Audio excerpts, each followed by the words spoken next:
ဒီနေ့တော့နည်းနည်းစိတ်မကောင်းနော်စိတ်ခဲမကောင်းစရာကြားနည်းနည်းကျွန်တော်ပြောပြမယ်နော်အခုကျွန်တော်တို့မြန်မာနိုင်ငံမှာအခုဆန်စီထားပဲထိုးတက်လာဆန်အကျန်းစီကအချောစီတော့ဖြစ်သွားနော်ကျွန်တော်ပြောပြမယ်ရေကြီးတာအေးရဘူးတိုင်းဒီနာဘက်မှာရေကြီးတာနော်အခုအဲ့ဒီရေကြီးတဲ့ကိစ္စကနော်ထားပါတော့အဲ့မရေယာမီဒီနော်ဒါရေယာမြုပ်သွားတယ်ဆုံးဆုံးသွားတယ်အဲ့ဒါချစ်ချင်းဆန်စီကလုံးဝကြီးတဲ့အကြောင်းကိုနော်အဲ့မှာဒီရောက်တိုင်းမှာရေတွေမြုပ်လို့ဆန်ရီစပါးရှားပါသွားလို့ရှိရင်ဒါပဲနှစ်မှာစီကြီးရမှာဈေးတက်ရမှာဒီနေ့တော့အေးဆန်ရီဟို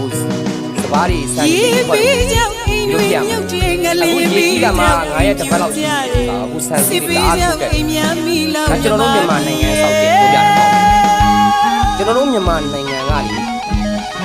ဟိုပြောမယ်ဆိုရင်ဗုဒ္ဓဘာသာနိုင်ငံတွေမိတိုင်းကသေးရကြည့်ခွဲ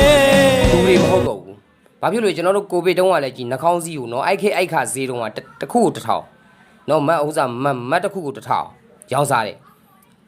နော်နောက်ကျွန်တော်တို့အဲ့ဒါဟိုကျွန်တော်တို့ဟိုရုရှားမှာစစ်ဖြစ်တော့လေနော်ရေနံဈေးတွေထိုးတက်လို့ဆိုပြီးတော့စီဈေးတွေထိုးတက်လို့ဆိုပြီးအဲ့တုန်းကလေနော်စေးဂိုးတောင်တွေပိတ်လို့ပိတ်မရောင်းမဲနဲ့ပိတ်တာနော်စေးတကက်ကိုပါရာစီတိုမောတကက်ကို6000လောက်ဖြစ်သွားတယ်ရောင်းတာမတန်တဆေးနဲ့ရောင်းတာနော်အဲ့တုန်းကဈေးနဲ့တကက်ကို6000လောက်ဖြစ်သွားတယ်9000 6000ဒါဘာလို့တာလဲကျွန်တော်ပြောချင်တာနော်သူများနိုင်ငံတွေမှာဒုက္ခရောက်လို့ရှိရင်နော်အရင်ဈေးပေးရတာနဲ့နော်ရှော့ဈေးတွေရှော့ချပြီးရောင်းပေးရတာနဲ့ကြိုက်တဲ့သူယူလိုအပ်တဲ့ပစ္စည်းယူဆိုပြီးပေးတဲ့သူနဲ့သူများနိုင်ငံမှာကျွန်တော်တို့နိုင်ငံမှာကြည့်အောင်ဟိုမှာရေကြီးတာမှာ၄မျက်နှာဘက်မှာပဲရေကြီးသေးတာနော်အရာဝီတိုင်းတတိုင်းလုံးမဟုတ်သေးဘူးကျွန်တော်တို့လည်းအရာဝီတိုင်းရပဲကျွန်တော်တို့ကရေမကြီးသေးဘူးစပားတွေအခုချိန်ကြီးရှိသေးတယ်ဘာမှမဖြစ်ဘူး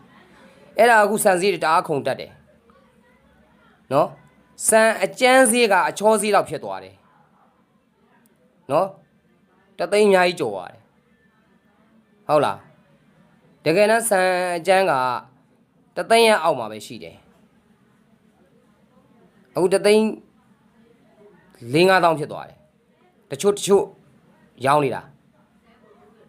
အဲ့တော့ကျွန်တော်ပြောပြတာကျွန်တော်တို့မြန်မာနိုင်ငံကလူမျိုးတွေစိတ်တက်မကောင်းဘူးလို့ကျွန်တော်ပြောတာအဓိကစီးပွားရေးတော့မှာစီးပွားရေးလုပ်ငန်းရှင်တွေရွှေဆိုင်တွေနော်